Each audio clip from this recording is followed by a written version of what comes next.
Okay, my friends, you're back on the hill with the Toad, and sorry I've not made any videos for quite a while. Life kind of got in its way, and I've just not had the time, I've not had the inclination, but I'm going to start doing them now again. Also, I want to introduce you to, where's she gone? The new puppy. There she is. It's Sky.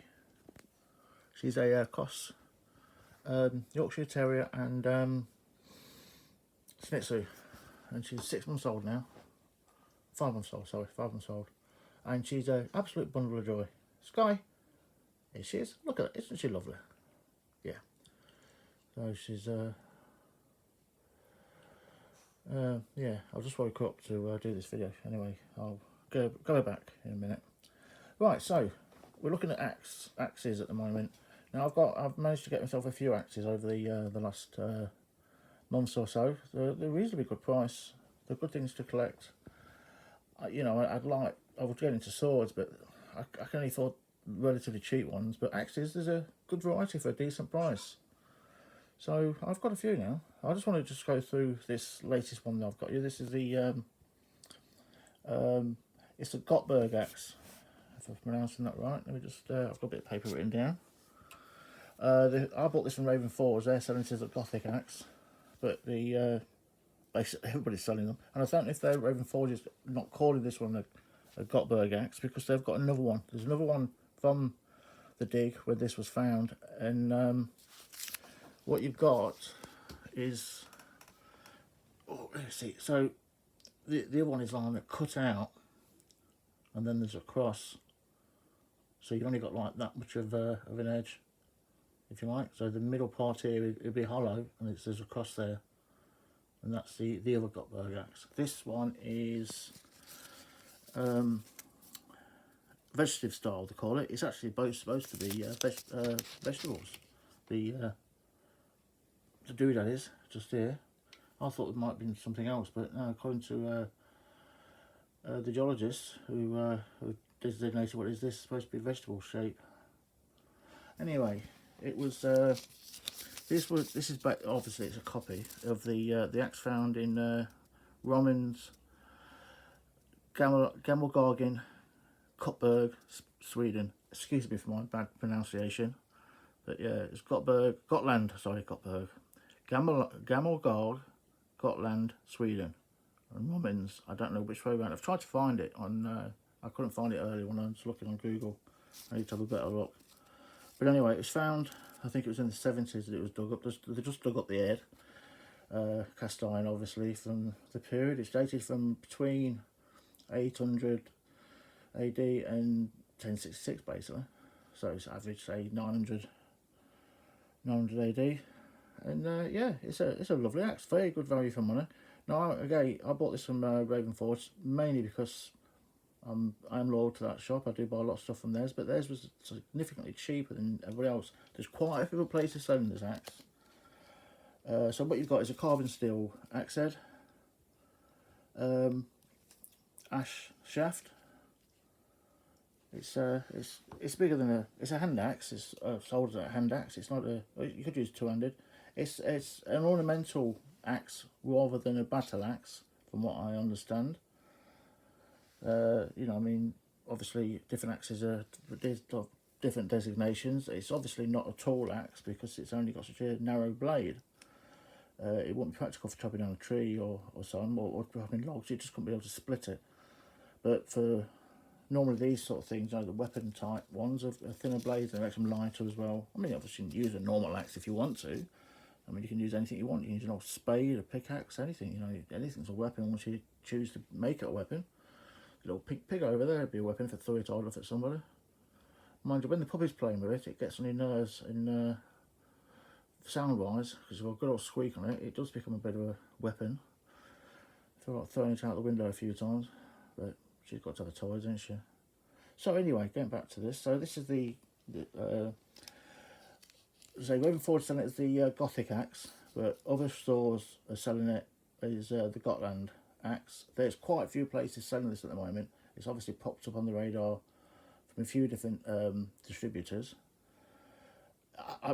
I don't know. I'd like to think Yeah, I'd like to think that Raven Forge are actually making them themselves. I don't think they are. I think there's a forge somewhere may have knocked out a load of these, and obviously not like Windlass do it, or one of these places in India have done it, say for Windlass, and then they've sent it on to different distributors. This isn't from Windlass, by the way, but it'd be somebody like that. You know, they've knocked off a couple of hundred of them and they've sold them all off. Because to say this, I've counted today, there's at least 6 places selling the same thing. Now, Raven Forge is actually the cheapest anyway. They're £10 cheaper than everybody else is charging, and it's also with no postage. It makes it even cheaper. I mean, one of the places I found, they wanted £18 delivery, and that was in the UK. I mean, come on. Yeah. So anyway, that's the one I've got. Now, I'm not going to do an awful lot with this. I am going to bring the grain out in the wood. Excuse me, because you can't really see it. I mean, on this one here, for instance, obviously you can see I've done it on that. So I've piddled around, but that's only a couple of cheap throwing axes I've got. I've just been mucking around with them. But you say you can actually get quite a good grain on these. And yeah, keep me occupied making these. Obviously these, like I said, these are throwing axes. They're very cheap. You know, you're getting them for between £30 and £50. Very strong, easy to replace, and you can have a lot of fun with them. I've got quite a few of them now, like I said, and yeah, I don't mind having them. But the other nicer ones, you know, the ornamental ones, stick them on your wall. Well, there you go. And it's funny, I was on looking on some of the sword channels on YouTube yesterday, and I was looking at a particular thing when they were talking about what's good value to buy and what isn't good value and all this sort of stuff. And they got on the subject of mall ninjas and these sort of things. Obviously they call them in American malls. I mean, obviously in England we call them like shopping centres or whatever, but we don't really get these sort of things in shopping centres. In England it tends to be the seaside towns that sell these sort of trinket swords. You know, I mean, I know when I've been to Skegness, there's a shop there that sells everything but that. I've got these giant pen knives that are like £50. You know, they cost next to nothing, but they're huge, about 3 foot long. Or you can get, say, all the samurai swords or samurai design swords. I mean, these are all they are the rubbish ones. They're not designed for anything other than looking at, because they're made out of very standard steel. The tangs are designed for them to collapse if you try and hit anything with them, and the blades themselves aren't strong enough anyway. They're just meant as an ornament to look at. And that's, if you don't treat them as that one, yeah, fair enough, they're good enough. Just don't make the mistake of trying to use them. You then purchase yourself or somebody else. You know, you just spend some money and you can get some really, really good reproductions out there. I've got quite a few now that I've gone for the mid-range. I've not gone for the really expensive full-on swords. I just can't afford that. But I've not gone for the wall hangers either. I've gone for the ones that they're decent steel. They're just not battle ready. You know, they're not really, really high strength steels, but they're good enough for doing test cutting and you know, living history, that kind of thing. They're okay, you know, but they're not these sort of things that are going to break. You can do a little bit of sparring with them if you want to, but I don't do that with them. Mine are just for decoration. But yeah, I'll get them all and show you all at some point. But anyway, going back to where point I was getting at, I was watching this show, and anyway, they were talking about these different, you know, the sort of things they're talking about. These like you get the zombie type knives, you know, the swords. Sorry, you know, the bright green, and there's some all really have these elaborate blades on them that are totally impractical. And yeah, they're just a bit of fun, but people do like them. A lot of kids buy them, and it's like a lot of times it's the first thing you buy. If you're into fantasy stuff, you might even buy them, but most of them are just ridiculous, stupidly shaped blades that will never work. But then again, some of them actually probably could work. I mean, as I say, you can make a weapon out of anything. I mean, the band in England, them sort of things, zombie blades, anything to do with zombies, green blades, can't buy them over here. I know. Anyway, they were going through these ones. I won't name the website or what the person exactly said, because it's not fair, and he's agreed to his own opinion. I don't want to upset the apple cart by the comments I'm going to make if I say who it was, because I know it won't go down too well. But point was, as he was going through these ones, a couple of knives came up that are like karambit. There was a couple of them that was karambit. Now, anybody that's into knives knows what a karambit is. I assumed everybody who knows bladed weapons knows what Crambit is. You know, they're not a new thing. Anybody that follows Forged in Fire knows the Crambit because obviously Doug is a big advocate of them. I know a few carpet fitters use them for cutting carpet. They reckon it's the best knife ever designed for cutting carpet, and they use them rather than a packaging box cutter type thing. The Crambits, he said they're brilliant, keep their edge, and yeah, they're ideal for cutting carpets, that type of thing. And they're actually, you know, obviously a weapon. You know, yeah. Well, anyway, he looked at that. He didn't even have heard of them. He didn't know what these things were, and that shocked me because. And then later on, he also looked at another knife, and he complained about what a stupid shaped blade. Well, it was a hunting knife with a guthook blade. It's like, you don't know what these are. You know, and another one he also took the piss out of was the,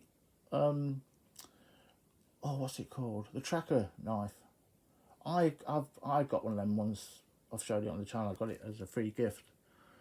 As a was it a free gift or was it a mystery box? Anyway, I got hold of one. I don't like them personally. I do think they're a silly shape, but apparently they're actually quite practical. But the thing is, they're a reputable knife you can buy. They're not cheap, nasty. A lot of people use them. A lot of people going out in the countryside use them. The guy had never seen them before. No, and it struck me as strange that although he's an expert in swords, he don't know diddly squat about knives, and that really shocked me. Because I thought, once you're into bladed weapons, you're into bladed weapons, or what, you know, people that are into guns tend to know the difference between a 911 and a Glock, and they also know the difference between a pistol and a revolver. A difference between a shotgun and a submachine gun, and so on. Well, he didn't, and it really shocked me. And I thought, I don't know. I mean, it was just ignorance on my part. I mean, stupidly, I was thinking everybody should know these things because I do. You know, I like weapons, medieval weapons especially, and I like bladed items. And yeah, so I've studied a lot of them, and I know the difference. I know the knives, I know the swords. You know, I know the daggers. I also know the guns. I know the spears and so on, and the armor. But to be just focused on that one little area. Only the little bit he knows, and that it did shock me, but obviously that's his dedication, that's what he likes. He just likes specifically medieval swords, and he ignores everything else. Good luck to him. He has a lot of knowledge as well about that. But yeah, it did surprise me. I thought there's more knowledge. Another good example of people making silly mistakes. I mean, that terrible shooting just had in America, where that nutcase psycho killed those kids and teachers. I mean, that was awful. But the president of America said that she had, she, he, I'm not sure what the pronoun is for that person. Anyway, said that they had, used 2 AK-47s. He should have been better informed. I think she had a Caltech, one of those light things that virtually convert a gun, I think, into a rifle type thing. But it was one of them anyway, not 2 AK-47s. You know, some people need to check the facts before they make these silly statements, because it suddenly starts making people have the wrong impression of things without realising. You know, all of a sudden everybody goes around and says, let's ban all the AK-47s because look, they've used them to kill those kids. And in actual fact, that's not the weapon that was used. And that's the sort of thing I'm talking about. So, yeah, anyway, that's stupid ramble. So, yeah, anyway, so I've been mucking around, obviously dressing these throwing axes up, you know, just seeing different ones. I've got a few different ones I've played with, you know, wrapping them up, and it actually gives you a better grip when you do this with them. When you hold on to them, they're less likely to slip through your hand, and you know, it makes them look a little bit better. Gives them a bit of I won't say meanness, but you know what I mean. It gives them a little bit of looks almost like age, a bit of age to them. Oops. So lovely double-edged one. It's totally impractical for using in warfare, from what I gather. You know, the movies create lots of falseness in what they actually did use and what they didn't. You know, mainly from what I gather, it's spears rather than swords. Swords is the thing Hollywood tended to get going. It's a bit like soldiers, you know. sidearms. You know, sidearms are what people want to use, like the pistols and the revolvers. When in actual fact, that what they would use in is rifles and such like. You know, the sidearm, which is what a sword is a secondary weapon. You know, it would have been spears as a primary weapon, but Hollywood's given us this fantasized view. Better have said that. Depends what the person, soldier, wanted to use in his day. And if they can afford a sword, good on them. But on the other hand, it's a damn sight cheaper to produce a spear than it is a sword, and they can be just as effective, if not more effective, if they're used properly. It definitely gives you a longer reach, that's for sure. I've only got a couple of spears, sort as such. I've got spear heads that I've not actually put shafts into yet, but I've been making them themselves. And at some point, I'll be having a bit of a lob in the garden with them once the weather gets a bit better. And I'm a little bit, my health's a bit better at the moment, so I can actually get out and get them done. So later on, right? I'm just going to go and get the puppy again. So if you just wait here for a minute, I'll give you a close up of the axe while I go and pick her up. There we go. Oops. Stay there. I've not gone far. I'm going to be back in a moment. Don't do things one-handed. Oh, here we are. Oh dear. Jesus, Rush is a heavy little dog. Right, I'm coming back, and here I am. I'm back again. Right then. Here we are. And there she is again. Hey, Sky. Sky, look round at me. Say hello. Oh, she's running off. She's like, I'm not having this. What we got here? Isn't she a beautiful dog? Yes, I'll be doing a few videos with this little girl along the way. That's where she lives. In a little home in our lounge. And as you can see, she's definitely got an interest in axes, haven't you, Sky?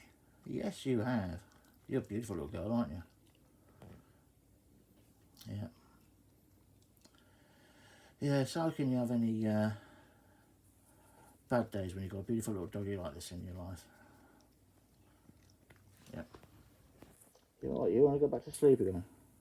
She's been asleep. It is 2:30 in the morning over here. So this is what's wrong. She's saying, I want to go back to sleep. Well, there she goes, off again. She's probably going to pee or something. And I woke up again. Right, I'm going to go. This was just a little bit of a quick one. So this is the, like I said, it's the Gotland Axe. If you see them out there, I'd buy one. They're lovely. It looks a lot better in real life than what you actually see in here. They're not a lot of money. So Forge, to my mind, is the best place to buy them because there's no charge for postage at all on any of their items, and they're the lowest cost anyway. So it's a carbon steel blade. I did read somewhere at one place saying it's 1080. I don't know if that's right or not, but I'm guessing it's something. They're all right. They're not necessarily they're not hugely practical other than those two dingleberry things hanging off of them. They could get caught on something, but don't get me wrong. You know, it's a couple of pound in weight, probably a kilo. It's a heavy axe. You could definitely chop something down if you wanted to with it. If you just wanted to use it around the campsite to chop your tomatoes up and your cheese, well, there you go. It's a good one for that. Also, is it a display? I'd definitely look into it. As you see, Sky loves it so much she won't stop kissing it. There, give it a good clean. That'll work well with the carbon steel. Dog slobber. I'll have to think about that. Oh, the patina. Dog slobber patina. I wonder what that looks like. I'll have to try it out on some of one of my knives. Yeah, so that's it. Another time I'll show you some of the other stuff I've got. Oh, don't taste as nice, does it? Don't worry, I'll give you something nice to eat in a minute. So for that, it's goodbye from Toad and Sky, and I'll see you all again soon. I hope you're well. Oh, by the way, I meant to say this a long time ago. I don't know how to set the settings up properly on YouTube, and for some bizarre reason, I don't know what it is, I only get the first 8 comments. I don't get any more comments. It will list up, it might have 20, 30, 40 comments, but the only ones I can actually get to see are the first 8. And I've had a look and I can't figure out how to get it so I get to see all the comments. So, sorry, I'm not being ignorant. It's just for some strange reason. I don't know what it is. Obviously something in my settings. Any of you out there know how to fix that problem, let me know. Because to say, I hate not being able to answer what people say. But it's not me being ignorant, it's just me being thick, basically. Right then, with that, I shall see you all again next week sometime, and we'll have a look at some swords I've got. I'll show you the difference between the wall hanger. I've actually just won, I've got one in a contest, which I had no intention of normally getting. It's a of the Witcher TV film. It's pure and simply a wall hanger. It's designed to look like the proper thing off the Witcher 3 promo it is. It's made out of very, very, I mean, they openly admit it, it's made out of very inferior steel. I think it's made out of 420. You know, it looks the part, but it's meant to go up on the wall. And I'll show you the difference between that and one that's better quality, but still, anyway, I'll show you some swords next time. And hopefully, I'll try and get this thing set up properly so it's not wobbling all over the place. And we'll see some more sky. So, until then, ta-ra, look after yourselves, and it's goodbye for the toad.